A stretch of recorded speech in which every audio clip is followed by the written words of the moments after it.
The Festival The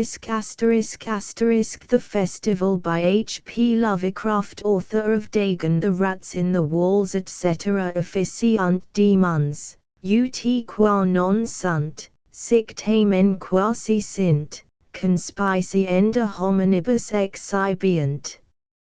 Lactantius. I was far from home, and the spell of the eastern sea was upon me. In the twilight I heard it pounding on the rocks, and I knew it lay just over the hill where the twisting willows writhed against the clearing sky and the first stars of evening. And because my fathers had called me to the old town beyond, I pushed on through the shallow, new-fallen snow along the road that soared lonely up to where Aldebaran twinkled among the trees, on toward the very ancient town I had never seen but often dreamed of. It was the Yuletide, which men call Christmas, though they know in their hearts it is older than Bethlehem and Babylon, older than Memphis and mankind. It was the Yuletide, and I had come at last to the ancient sea town where my people had dwelt and kept festival in the elder time when festival was forbidden, where also they had commanded their sons to keep festival once every century, that the memory of primal secrets might not be forgotten. Mine were an old people, old even when this land was settled 300 years before. And they were strange, because they had come as dark, furtive folk from opiate southern gardens of orchids, and spoken another tongue before they learned the tongue of the blue-eyed fishers.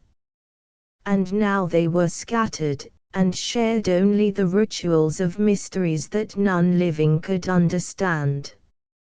I was the only one who came back that night to the old fishing town as legend bade, for only the poor and the lonely remember.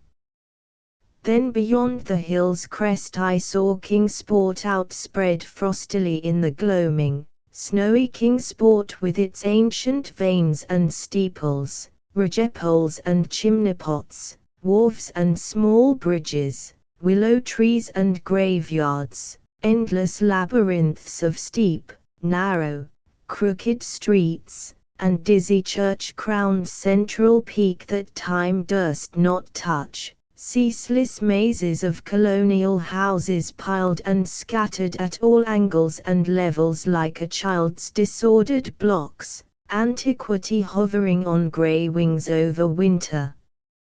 Whitened gables and gambrel roofs. And against the rotting wharves the sea pounded, the secretive, immemorial sea out of which the people had come in the elder time. Beside the road at its crest a still higher summit rose, bleak and windswept, and I saw that it was a burying ground where black gravestones stuck ghostishly through the snow like the decayed fingernails of a gigantic corpse. The printless road was very lonely, and sometimes I thought I heard a distant horrible creaking as of a gibbet in the wind. They had hanged 4 kinsmen of mine for witchcraft in 1692, but I did not know just where. As the road wound down the seaward slope I listened for the merry sounds of a village at evening, but did not hear them. Then I thought of the season, and felt that these old Puritan folk might well have Christmas customs strange to me, and full of silent hearthside prayer. So after that I did not listen for merriment or look for wayfarers, but kept on down past the hushed, lighted farmhouses and shadowy stone walls to where the signs of ancient shops and sea taverns creaked in the salt breeze, and the grotesque knockers of pillared doorways glistened along deserted, unpaved lanes in the light of little, curtained windows. I had seen maps of the town, and knew where to find the home of my people.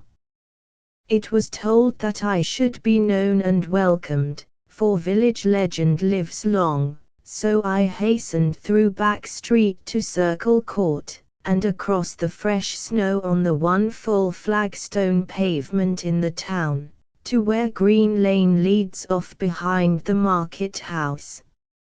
I was glad I had chosen to walk.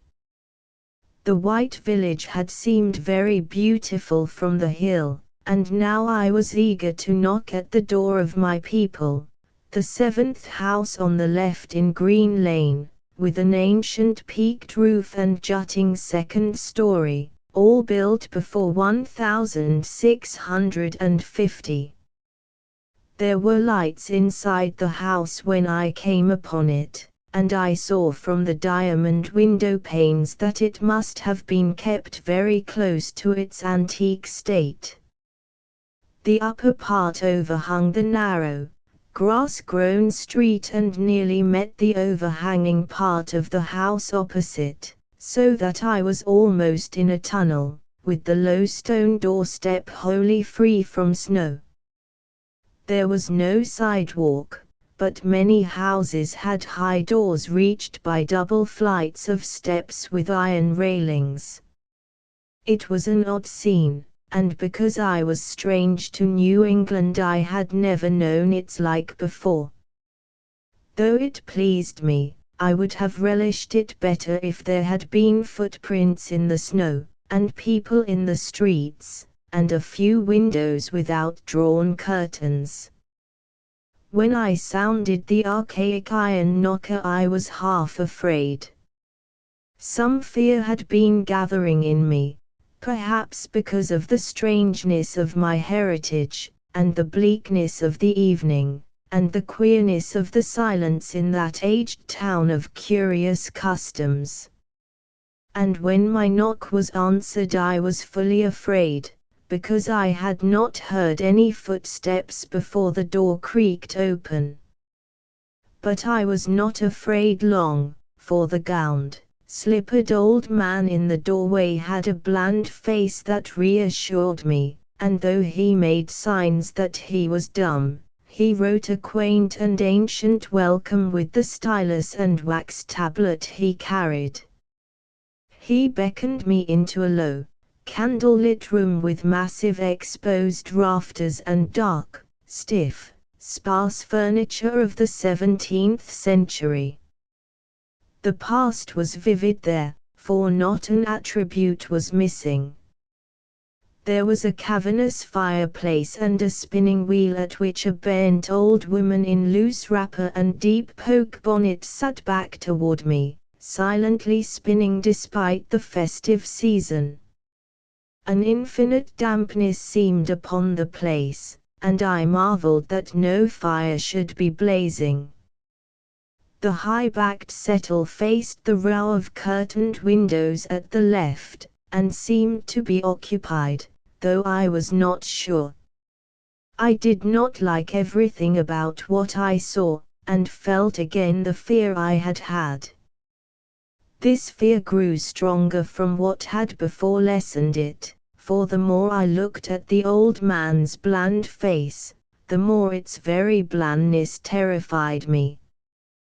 The eyes never moved, and the skin was too like wax.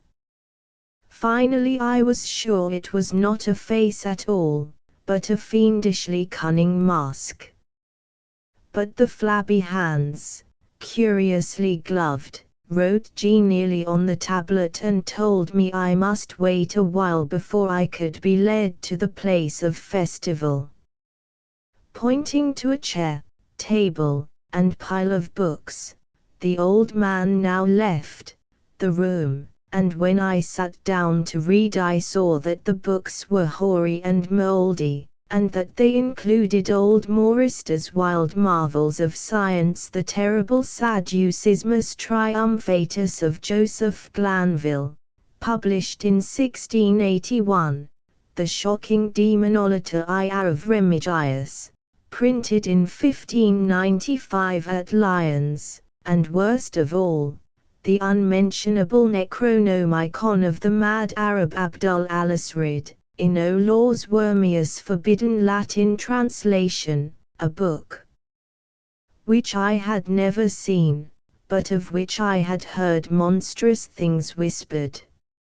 No one spoke to me, but I could hear the creaking of signs in the wind outside, and the whir of the wheel as the bonneted old woman continued her silent spinning. I thought the room and the books and the people very morbid and disquieting, but because an old tradition of my father's had summoned me to strange feastings, I resolved to expect queer things. So I tried to read, and soon became tremblingly absorbed by something I found in that accursed Necronomicon, a thought and a legend too hideous for sanity or consciousness. But I disliked it when I fancied I heard the closing of one of the windows that the settle faced, as if it had been stealthily opened. It had seemed to follow a whirring that was not of the old woman's spinning wheel. This was not much, though, for the old woman was spinning very hard, and the aged clock had been striking. After that I lost the feeling that there were persons on the settle, and was reading intently and shudderingly when the old man came back booted and dressed in a loose antique costume, and sat down on that very bench, so that I could not see him. It was certainly nervous waiting, and the blasphemous book in my hands made it doubly so. When 11 o'clock struck, however, the old man stood up, glided to a massive carved chest in a corner, and got 2 hooded cloaks, one of which he donned, and the other of which he draped round the old woman, who was ceasing her monotonous spinning. Then they both started for the outer door, the woman lamely creeping, and the old man, after picking up the very book I had been reading, beckoning me as he drew his hood over that unmoving face or mask. We went out into the moonless and tortuous network of that incredibly ancient town, went out as the lights in the curtained windows disappeared one by one, and the dog star leered at the throng of cowled, cloaked figures that poured silently from every doorway and formed monstrous processions up this street and that, past the creaking signs and antediluvian gables, the thatched roofs and the diamond-paned windows, threading precipitous lanes where decaying houses overlapped and crumbled together, gliding across open courts and churchyards where the bobbing lanterns made eldritch drunken constellations. Amid these hushed throngs I followed my voiceless guides, jostled by elbows that seemed preternaturally soft, and pressed by chests and stomachs that seemed abnormally pulpy, but seeing never a face and hearing never a word.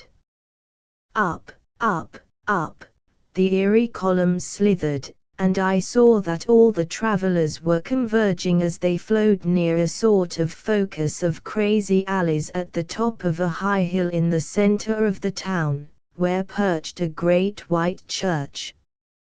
I had seen it from the road's crest when I looked at Kingsport in the new dusk, and it had made me shiver because Aldebaran had seemed to balance itself a moment on the ghostly spire. There was an open space around the church, partly a churchyard with spectral shafts, and partly a half-paved square swept nearly bare of snow by the wind, and lined with unwholesomely archaic houses having peaked roofs and overhanging gables. Death fires danced over the tombs, revealing gruesome vistas, though queerly failing to cast any shadows. Past the churchyard, where there were no houses, I could see over the hill's summit and watch the glimmer of stars on the harbor, though the town was invisible in the dark. Only once in a while a lantern bobbed horribly through serpentine alleys on its way to overtake the throng that was now slipping speechlessly into the church. I waited till the crowd had oozed into the black doorway, and till all the stragglers had followed. The old man was pulling at my sleeve, but I was determined to be the last. Then finally I went, the sinister man and the old spinning woman before me. Crossing the threshold into that swarming temple of unknown darkness, I turned once to look at the outside world as the churchyard phosphorescence cast a sickly glow on the hilltop pavement. And as I did so I shuddered. For though the wind had not left much snow, a few patches did remain on the path near the door, and in that fleeting backward look it seemed to my troubled eye that they bore no mark of passing feet, not even mine. The church was scarce lighted by all the lanterns that had entered it, for most of the throng had already vanished. They had streamed up the aisle between the high white pews to the trapdoor of the vaults which yawned loathsomely open just before the pulpit, and were now squirming noiselessly in. I followed dumbly down the foot-worn steps and into the dank, suffocating crypt. The tale of that sinuous line of night marchers seemed very horrible, and as I saw them wriggling into a venerable tomb, they seemed more horrible still. Then I noticed that the tomb's floor had an aperture down which the throng was sliding, and in a moment we were all descending an ominous staircase of rough-hewn stone, a narrow spiral staircase damp and peculiarly odorous, that wound endlessly down into the bowels of the hill, past monotonous walls of dripping stone blocks and crumbling mortar. It was a silent, shocking descent, and I observed after a horrible interval that the walls and steps were changing in nature, as if chiseled out of the solid rock. What mainly troubled me was that the myriad footfalls made no sound and set up no echoes. After more eons of descent I saw some side passages or burrows leading from unknown recesses of blackness to this shaft of night mystery. Soon they became excessively numerous, like impious catacombs of nameless menace, and their pungent odor of decay grew quite unbearable. I knew we must have passed down through the mountain and beneath the earth of Kingsport itself, and I shivered that a town should be so aged and maggoty with subterraneous evil. Then I saw the lurid shimmering of pale light, and heard the insidious lapping of sunless waters. Again I shivered, for I did not like the things that the night had brought, and wished bitterly that no forefather had summoned me to this primal rite. As the steps and the passage grew broader, I heard another sound, the thin, whining mockery of a feeble flute, and suddenly there spread out before me the boundless vista of an inner world, a vast fungus shore litten by a belching column of sick greenish flame and washed by a wide oily river that flowed from abysses frightful and unsuspected to join the blackest gulfs of immemorial ocean. Fainting and gasping, I looked at that unhallowed Erebus of Titan toadstools, leprous fire and slimy water, and saw the cloaked throngs forming a semicircle around the blazing pillar. It was the Yule rite, older than man and fated to survive him, the primal rite of the solstice and of spring's promise beyond the snows, the rite of fire and evergreen, light and music. And in that Stygian grotto I saw them do the rite, and adore the sick pillar of flame, and throw into the water handfuls gouged out of the viscous vegetation which glittered green in the chlorotic glare. I saw this, and I saw something amorphously squatted far away from the light, piping noisomely on a flute, and as the thing piped I thought I heard noxious muffled flutterings in the fetid darkness where I could not see. But what frightened me most was that flaming column, spouting volcanically from depths profound and inconceivable, casting no shadows as healthy flame should, and coating the nitrous stone above with a nasty, venomous verdigris. For in all that seething combustion no warmth lay, but only the clamminess of death and corruption. The man who had brought me now squirmed to a point directly beside the hideous flame, and made stiff ceremonial motions to the semicircle he faced. At certain stages of the ritual they did grovelling obeisance, especially when he held above his head that abhorrent Necronomicon he had taken with him, and I shared all the obeisances because I had been summoned to this festival by the writings of my forefathers. Then the old man made a signal to the half-seen flute player in the darkness, which player thereupon changed its feeble drone to a scarce louder drone in another key, precipitating as it did so a horror unthinkable and unexpected. At this horror I sank nearly to the lichened earth, transfixed with a dread not of this nor any world, but only of the mad spaces between the stars. Out of the unimaginable blackness beyond the gangrenous glare of that cold flame, out of the Tartarian leagues through which that oily river rolled uncanny, unheard, and unsuspected, there flopped rhythmically a horde of tame, trained, hybrid winged things that no sound eye could ever wholly grasp, or sound brain ever wholly remember. They were not altogether crows, nor moles, nor buzzards, nor ants, nor vampire bats, nor decomposed human beings, but something I cannot and must not recall. They flopped limply along, half with their webbed feet and half with their membranous wings, and as they reached the throng of celebrants the cowled figures seized and mounted them, and rode off one by one along the reaches of that unlighted river, into pits and galleries of panic where poison springs feed frightful and undiscoverable cataracts.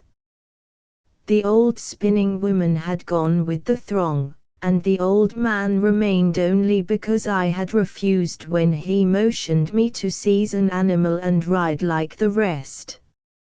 I saw when I staggered to my feet that the amorphous flute player had rolled out of sight, but that two of the beasts were patiently standing by. As I hung back, the old man produced his stylus and tablet and wrote that he was the true deputy of my fathers who had founded the Yule worship in this ancient place, that it had been decreed I should come back, and that the most secret mysteries were yet to be performed. He wrote this in a very ancient hand, and when I still hesitated he pulled from his loose robe a seal ring and a watch, both with my family arms, to prove that he was what he said. But it was a hideous proof, because I knew from old papers that that watch had been buried with my great-great-great-great-grandfather in 1698. Presently the old man drew back his hood and pointed to the family resemblance in his face, but I only shuddered, because I was sure that the face was merely a devilish waxen mask. The flopping animals were now scratching restlessly at the lichens, and I saw that the old man was nearly as restless himself. When one of the things began to waddle and edge away, he turned quickly to stop it, so that the suddenness of his motion dislodged the waxen mask from what should have been his head. And then, because that nightmare's position barred me from the stone staircase down which we had come, I flung myself into the oily underground river that bubbled somewhere to the caves of the sea, flung myself into that putrescent juice of earth's inner horrors before the madness of my screams could bring down upon me all the charnel legions these pest gulfs might conceal. At the hospital they told me I had been found half frozen in Kingsport Harbour at dawn, clinging to the drifting spar that accident sent to save me. They told me I had taken the wrong fork of the hill road the night before, and fallen over the cliffs at Orange Point, a thing they deducted from prints found in the snow. There was nothing I could say, because everything was wrong. Everything was wrong, with the broad window showing a sea of roofs in which only about 1 in 5 was ancient, and the sound of trolleys and motors in the streets below. They insisted that this was Kingsport, and I could not deny it. When I went delirious at hearing that the hospital stood near the old churchyard on Central Hill, they sent me to St. Mary's Hospital in Arkham, where I could have better care. I liked it there, for the doctors were broad-minded, and even lent me their influence in obtaining the carefully sheltered copy of Alice Reed's objectionable Necronomicon from the library of Miskatonic University. They said something about ape psychosis and agreed that I had better get my harassing obsessions off my mind. So I read again that hideous chapter, and shuddered doubly because it was indeed not new to me. I had seen it before, let footprints tell what they might, and where it was I had seen it were best forgotten.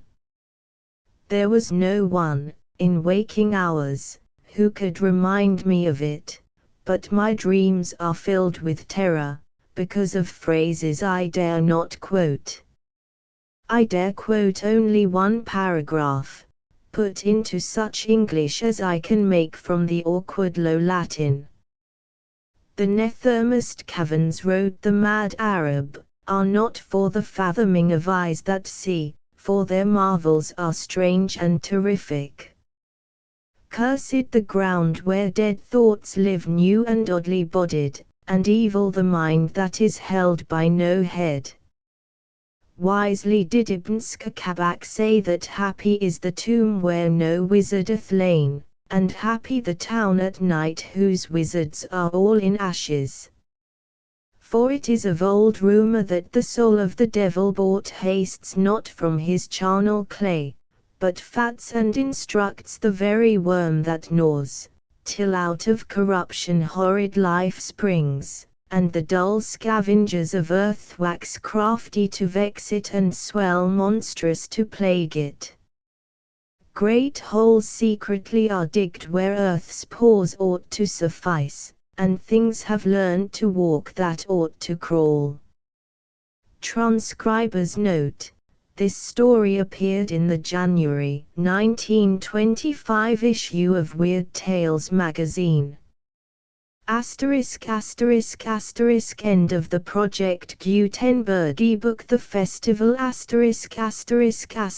updated editions will replace the previous one, the old editions will be renamed. Creating the works from print editions not protected by U.S. copyright law means that no one owns a United States copyright in these works, so the Foundation, and you, can copy and distribute it in the United States without permission and without paying copyright royalties. Special rules, set forth in the general terms of use part of this license, apply to copying and distributing Project Gutenberg trademark symbol electronic works to protect the Project Gutenberg trademark symbol concept and trademark. Project Gutenberg is a registered trademark, and may not be used if you charge for an ebook, except by following the terms of the trademark license, including paying royalties for use of the Project Gutenberg trademark. If you do not charge anything for copies of this ebook, complying with the trademark license is very easy. You may use this ebook for nearly any purpose, such as creation of derivative works, reports, performances and research. Project Gutenberg ebooks may be modified and printed and given away. You may do practically anything in the United States with ebooks not protected by U.S. copyright law. Redistribution is subject to the trademark license, especially commercial redistribution. Start. Full license. The full Project Gutenberg license. Please read this before you distribute or use this work to protect the Project Gutenberg trademark symbol mission of promoting the free distribution of electronic works, by using or distributing this work, or any other work associated in any way with the phrase Project Gutenberg. You agree to comply with all the terms of the full Project Gutenberg trademark symbol license available with this file or online at www.gutenberg.org/license. Section 1. General Terms of Use and Redistributing Project Gutenberg Trademark Symbol Electronic Works 1.0. By reading or using any part of this Project Gutenberg trademark symbol electronic work, you indicate that you have read, understand, agree to and accept all the terms of this license and intellectual property, trademark/copyright, agreement. If you do not agree to abide by all the terms of this agreement, you must cease using and return or destroy all copies of Project Gutenberg trademark symbol electronic works in your possession.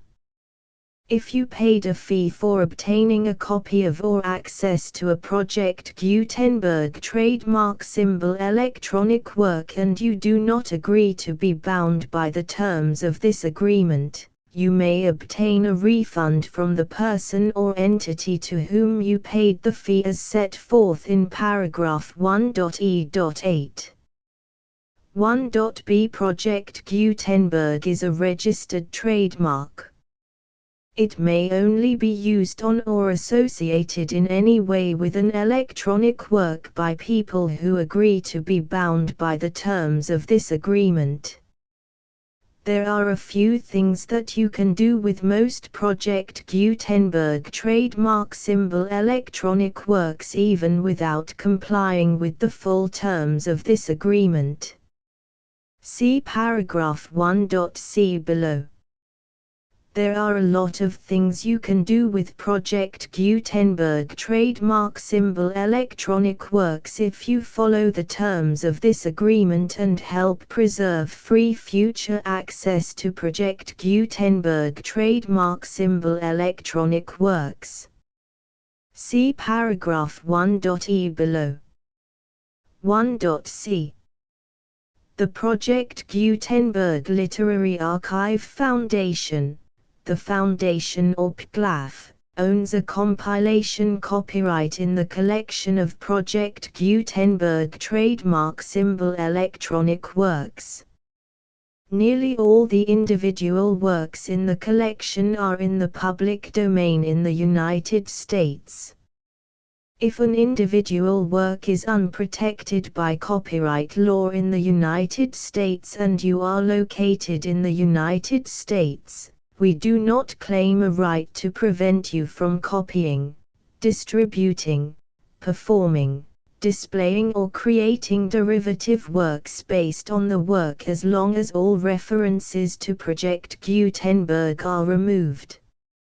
Of course, we hope that you will support the Project Gutenberg trademark symbol mission of promoting free access to electronic works by freely sharing Project Gutenberg trademark symbol works in compliance with the terms of this agreement for keeping the Project Gutenberg trademark symbol name associated with the work. You can easily comply with the terms of this agreement by keeping this work in the same format with its attached full Project Gutenberg trademark symbol license when you share it without charge with others. 1.d. The copyright laws of the place where you are located also govern what you can do with this work.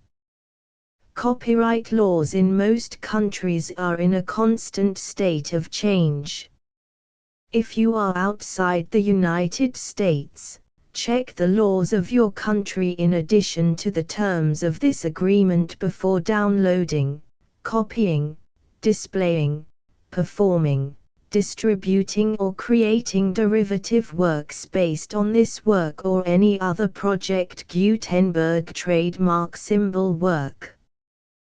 The Foundation makes no representations concerning the copyright status of any work in any country other than the United States. 1.e. Unless you have removed all references to Project Gutenberg, 1.e.1. The following sentence, with active links to, or other immediate access to, the full Project Gutenberg trademark symbol license must appear prominently whenever any copy of a Project Gutenberg trademark symbol work, any work on which the phrase Project Gutenberg appears, or with which the phrase Project Gutenberg is associated, is accessed, displayed, performed, viewed, copied or distributed. This ebook is for the use of anyone anywhere in the United States and most other parts of the world at no cost and with almost no restrictions whatsoever. You may copy it, give it away or reuse it under the terms of the Project Gutenberg license included with this ebook or online at www.gutenberg.org. If you are not located in the United States, you will have to check the laws of the country where you are located before using this ebook. 1.e.2.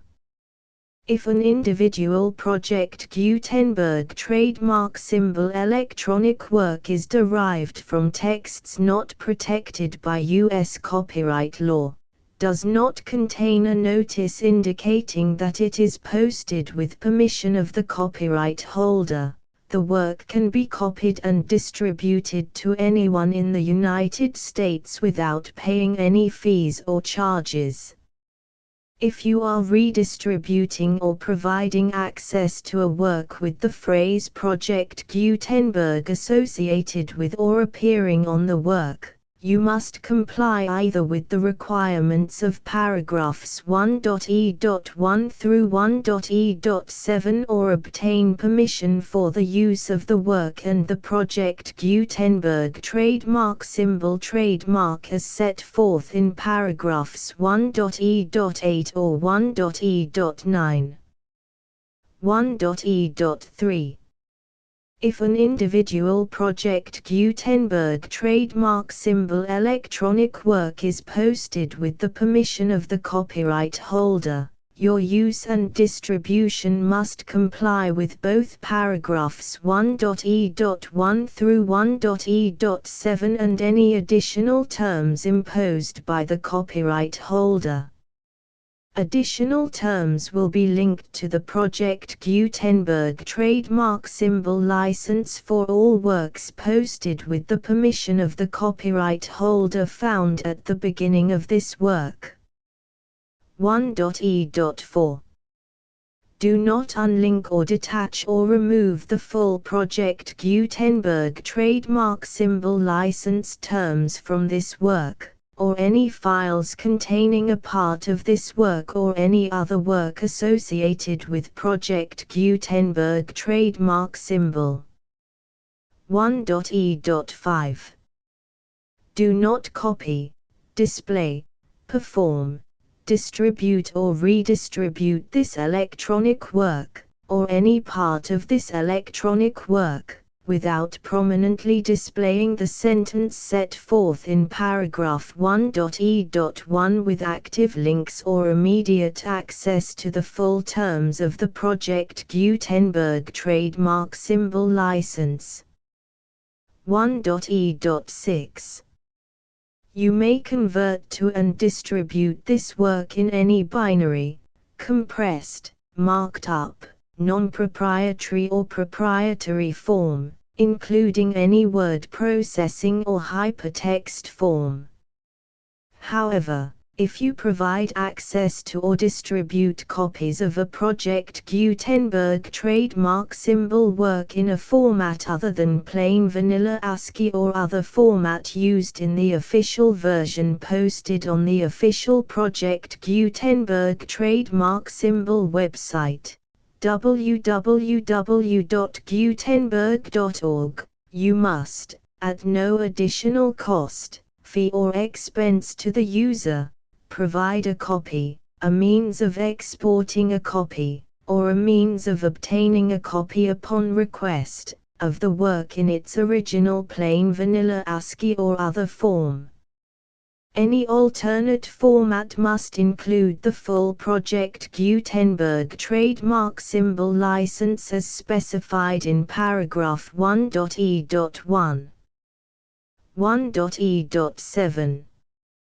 Do not charge a fee for access to, viewing, displaying, performing, copying or distributing any Project Gutenberg trademark symbol works unless you comply with paragraph 1.e.8 or 1.e.9.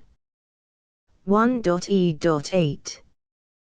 You may charge a reasonable fee for copies of or providing access to or distributing Project Gutenberg trademark symbol electronic works provided that you pay a royalty fee of 20% of the gross profits you derive from the use of Project Gutenberg trademark symbol works calculated using the method you already use to calculate your applicable taxes. The fee is owed to the owner of the Project Gutenberg trademark symbol trademark, but he has agreed to donate royalties under this paragraph to the Project Gutenberg Literary Archive Foundation. Royalty payments must be paid within 60 days following each date on which you prepare, or are legally required to prepare, your periodic tax returns. Royalty payments should be clearly marked as such and sent to the Project Gutenberg Literary Archive Foundation at the address specified in Section 4, Information about donations to the Project Gutenberg Literary Archive Foundation. You provide a full refund of any money paid by a user who notifies you in writing, or by email, within 30 days of receipt that he does not agree to the terms of the full Project Gutenberg trademark symbol license. You must require such a user to return or destroy all copies of the works possessed in a physical medium and discontinue all use of and all access to other copies of Project Gutenberg trademark symbol works. You provide, in accordance with paragraph 1.f.3, a full refund of any money paid for a work or a replacement copy, if a defect in the electronic work is discovered and reported to you within 90 days of receipt of the work. You comply with all other terms of this agreement for free distribution of Project Gutenberg trademark symbol works. 1.e.9. If you wish to charge a fee or distribute a Project Gutenberg trademark symbol electronic work or group of works on different terms than are set forth in this agreement, you must obtain permission in writing from the Project Gutenberg Literary Archive Foundation, the manager of the Project Gutenberg trademark symbol trademark. Contact the Foundation as set forth in Section 3 below. 1.f1.f.1 Project Gutenberg volunteers and employees expend considerable effort to identify, do copyright research on, transcribe and proofread works not protected by U.S. copyright law in creating the Project Gutenberg trademark symbol collection. Despite these efforts, Project Gutenberg trademark symbol electronic works, and the medium on which they may be stored, may contain defects such as, but not limited to, incomplete, inaccurate or corrupt data, transcription errors, a copyright or other intellectual property infringement, a defective or damaged disk or other medium, a computer virus, or computer codes that damage or cannot be read by your equipment. 1.f.2 Limited warranty, disclaimer of damages, except for the right of replacement or refund described in paragraph 1.f.3, the Project Gutenberg Literary Archive Foundation, the owner of the Project Gutenberg trademark symbol trademark, and any other party distributing a Project Gutenberg trademark symbol electronic work under this agreement, disclaim all liability to you for damages, costs and expenses, including legal fees. You agree that you have no remedies for negligence, strict liability, breach of warranty or breach of contract except those provided in paragraph 1.f.3.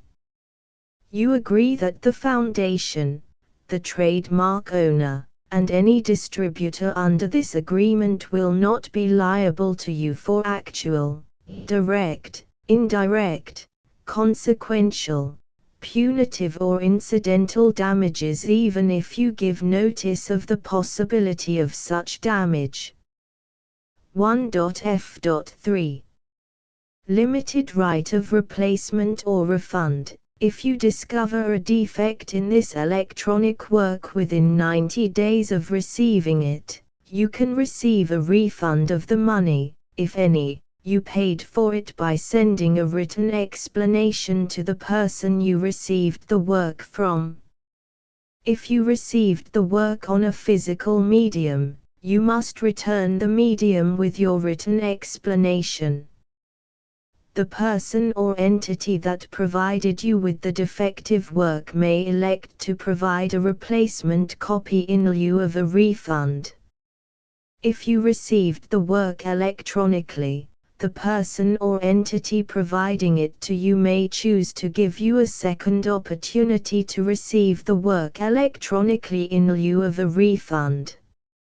If the second copy is also defective, you may demand a refund in writing without further opportunities to fix the problem.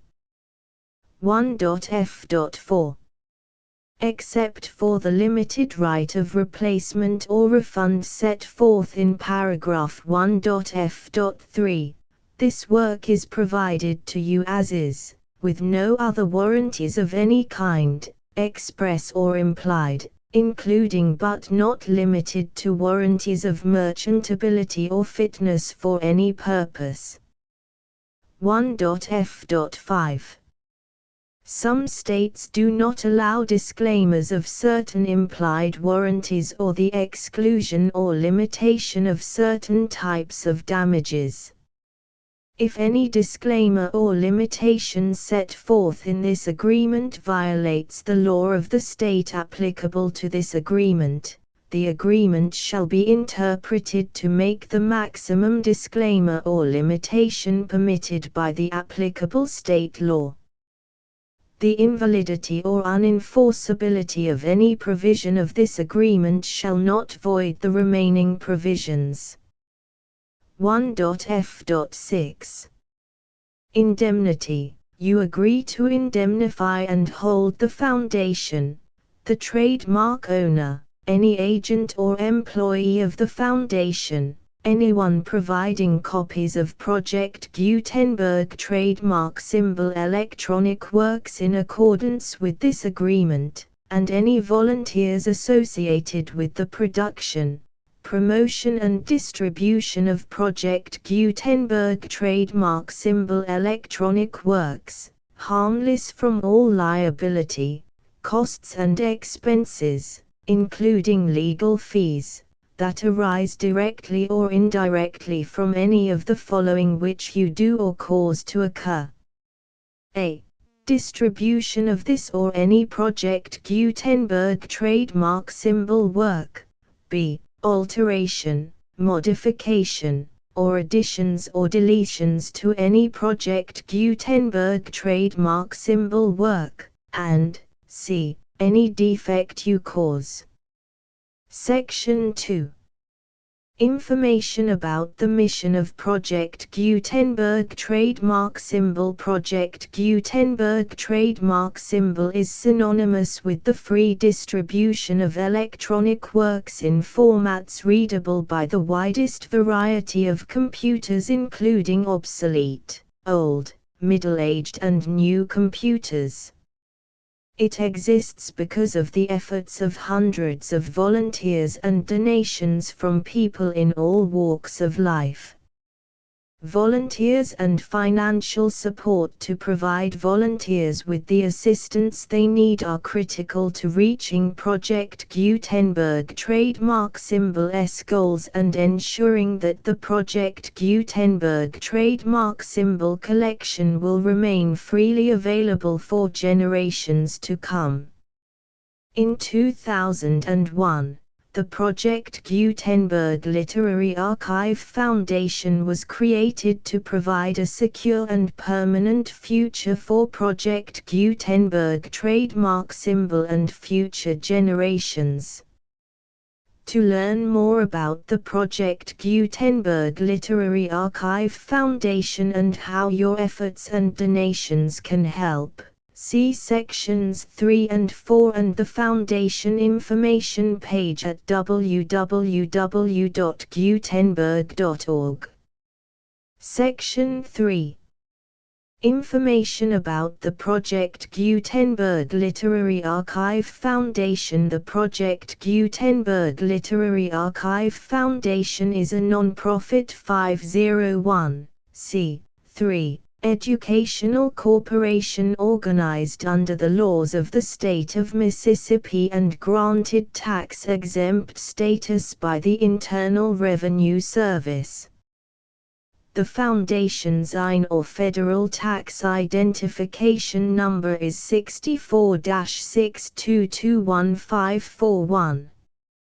Contributions to the Project Gutenberg Literary Archive Foundation are tax-deductible to the full extent permitted by U.S. federal laws and your state's laws. The Foundation's business office is located at 809 North 1500 West, Salt Lake City, UT 84116, 801-596-1887. Email contact links and up-to-date contact information can be found at the Foundation's website and official page at www.gutenberg.org/contact section 4. Information about donations to the Project Gutenberg Literary Archive Foundation. Project Gutenberg trademark symbol depends upon and cannot survive without widespread public support and donations to carry out its mission of increasing the number of public domain and licensed works that can be freely distributed in machine-readable form accessible by the widest array of equipment including outdated equipment. Many small donations, $1 to $5,000, are particularly important to maintaining tax-exempt status with the IRS. The Foundation is committed to complying with the laws regulating charities and charitable donations in all 50 states of the United States. Compliance requirements are not uniform and it takes a considerable effort, much paperwork and many fees to meet and keep up with these requirements. We do not solicit donations in locations where we have not received written confirmation of compliance. To send donations or determine the status of compliance for any particular state, visit www.gutenberg.org/donate. While we cannot and do not solicit contributions from states where we have not met the solicitation requirements, we know of no prohibition against accepting unsolicited donations from donors in such states who approach us with offers to donate. International donations are gratefully accepted, but we cannot make any statements concerning tax treatment of donations received from outside the United States. U.S. laws alone swamp our small staff. Please check the Project Gutenberg web pages for current donation methods and addresses. Donations are accepted in a number of other ways including checks, online payments and credit card donations. To donate, please visit www.gutenberg.org/donate. Section 5. General information about Project Gutenberg trademark symbol electronic works. Professor Michael S. Hart was the originator of the Project Gutenberg trademark symbol concept of a library of electronic works that could be freely shared with anyone. For 40 years, he produced and distributed Project Gutenberg trademark symbol ebooks with only a loose network of volunteer support. Project Gutenberg trademark symbol ebooks are often created from several printed editions, all of which are confirmed as not protected by copyright in the US unless a copyright notice is included. Thus, we do not necessarily keep ebooks in compliance with any particular paper edition. Most people start at our website, which has the main PG search facility, www.gutenberg.org. This website includes information about Project Gutenberg trademark symbol, including how to make donations to the Project Gutenberg Literary Archive Foundation, how to help produce our new ebooks, and how to subscribe to our email newsletter to hear about new ebooks.